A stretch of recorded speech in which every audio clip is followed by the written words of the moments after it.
Nama Bengaluru. My name is Nikhil. Like Jay said, a little bit about Wyndham Hotels and Resorts. Nearly 9,000 hotels globally in 95 countries. We've just acquired our 23rd brand last week. It's a lifestyle brand called Vienna House.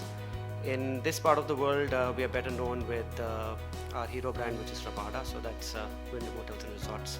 I have 15 minutes to speak. I'll try and speak on 2 or 3 topics, and I'll try and finish in 12 to 13 minutes. So if there are any questions that any one of you have, would be happy to answer them. And I'll try and obviously bring in the global and the regional perspective of what's happening. So we'll start with the hottest topic that everyone speaks of today, which is talent. Globally, of course, there is a shortage of talent. And if I was to look at India, I don't think we have a shortage of talent. I think it's the shortage of the right manpower.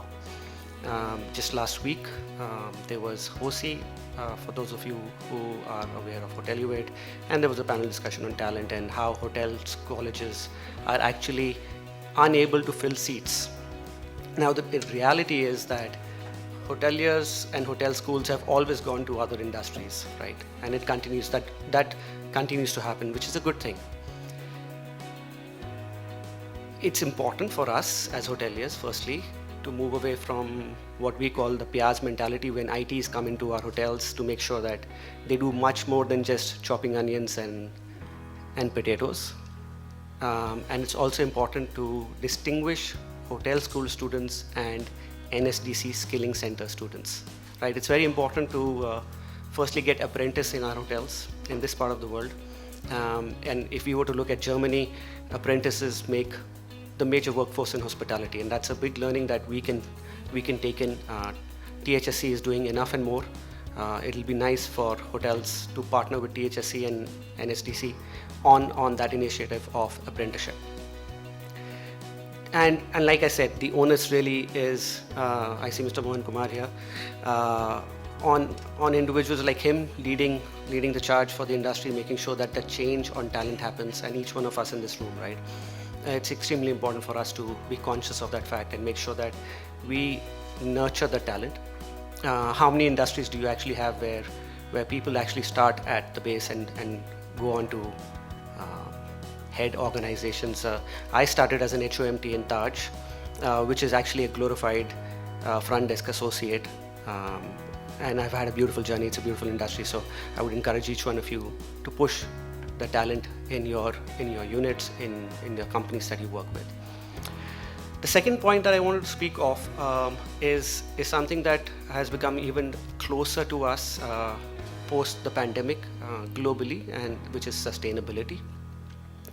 And the industry has always been very close to sustainability because at the end of the day, a few trends that are emerging from a traveler perspective are that travelers are slowing down.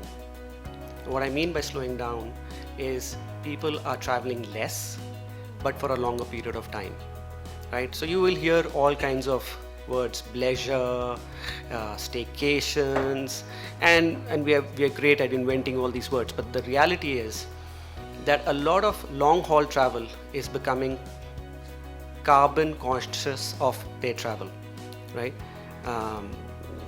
My daughter keeps blaming me that I speak of sustainability, and I'm on a flight 3 days a week, and she says, why can't you just cut down on your travel? Not that we want to see you more in the house, but we just like you to be more carbon neutral. So that's reality at home. But that said, you're going to see demand for your weekends filling up. You're already seeing that. Occupancies across the country are seeing higher demands on an extended long stays, right? City hotels are getting full up. You're seeing more social events in your hotels. That's because today a lot of people are wanting to bring their families together when they travel, and you're going to only see that. Another, whether you like it or don't like it, hybrid is here to stay, right? And you're going to see more and more offices stay hybrid. That means you will see more gatherings of corporates in your hotels. You will see more offsites, which is good for hotels, which is good for all of us, but it also makes everyone become more conscious on sustainability. Now, if you were to look at the West, what's really happening there is Expedia, Booking, Cvent, which is Lanyon, and I'm speaking from a more commercial perspective, have already introduced tabs which says sustainable hotels, right? And if you are to go on even Expedia in India, you will see a tab which says sustainable hotels. So if you click on that tab, it actually shows you hotels that are sustainable.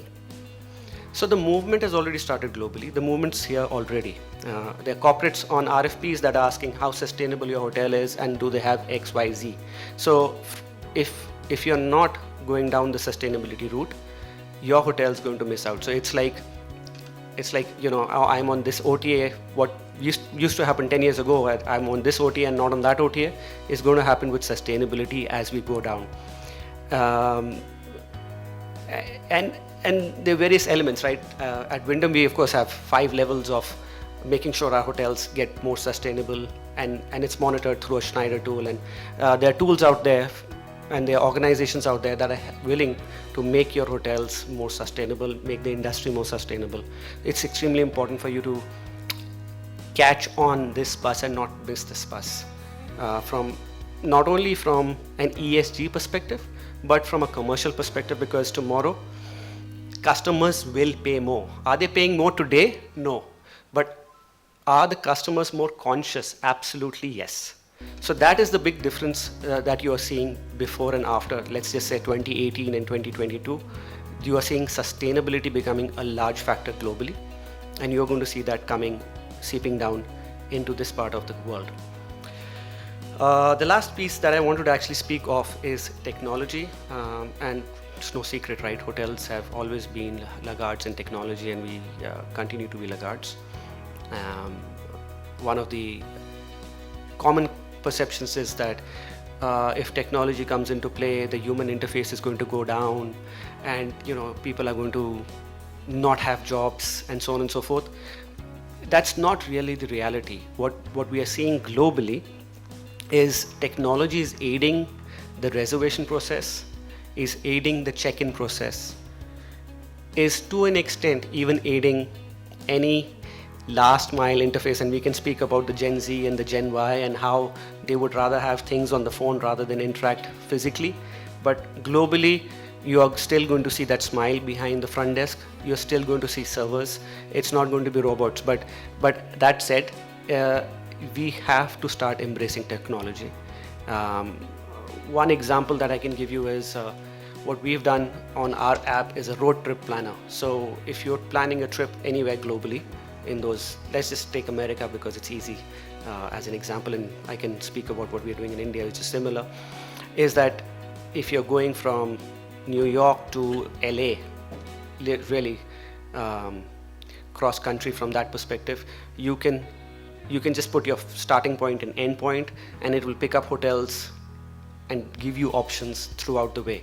So you can plan your journeys. And now that's something that is very intuitive. And when somebody spoke about it about a year ago, we said, I don't know if a customer will actually want it, but it's a huge success globally with us. And that's just one example that I'm speaking of, right? Of course, keyless check-ins is today a reality.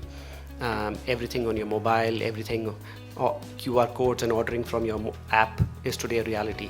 So if you guys have not moved in that direction, I would urge you to move in that direction from a technology perspective.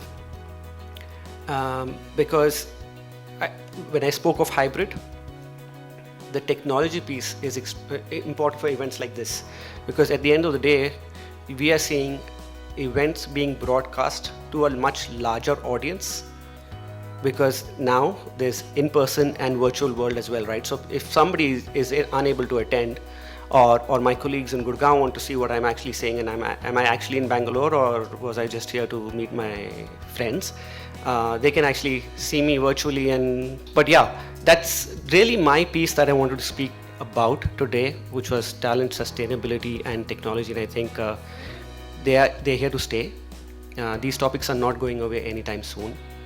With that, I'll open the floor for any questions that we have, any comments that any one of you have on any of this, ideas are most welcome. This is a forum where it's a forum for the industry, by the industry. So comments are welcome. Thank you. Yes, Mr. Mohan Kumar. So I'll talk about you. The question is actually about Vivanta, because it's one of the world's largest chains. What is it that attracts you to India, number one? And what is it that you are bringing in terms of exceptional value, uniqueness about the brand? So, thank you, Mr. Mohan Kumar. So let me just talk about another trend globally, which is franchising. So today, Wyndham is the largest franchisor in the world. We are now 99% franchised. When I joined the company, we were 96%. It's not that we don't manage hotels, we do, but they are separate SPVs that manage that portfolio. So La Quinta, for example, when we bought it in the US, it's 1,000 hotels. 400 of them were managed. Today, it's a separate company that manages the managed piece, and we own the brand and we operate it from a franchise perspective. One shouldn't name competition, but globally, if you were to look at, and let's look at American brands, right? If you were to look at Hilton is 88% franchise globally. If you were to look at IHG is 82% franchise globally. If you were to look at Marriott, it's 72% franchise globally. And these are figures that are available on the net. So I'm not making them up. They are actually audited figures that I'm speaking of. Obviously, when you come to, I guess when you come more west from Dubai, from west to east, hotel companies start moving towards the management piece, because as a hotel company, I can charge more if I'm managing rather than franchising. So that's the reality. Wyndham, of course, like I said, is the leader in franchising today. The support that we bring on from a pre-opening perspective, from a sales perspective, from loyalty perspective. So a lesser known fact, actually, Wyndham Rewards is our loyalty program. It's 95 million customers. And in the US, which is the mecca of all international hospitality brands, we, for the last 4 years, have been winning the best hotel loyalty by US Today. So we don't advertise as much in this part of the world about our loyalty program, but our loyalty piece is extremely large.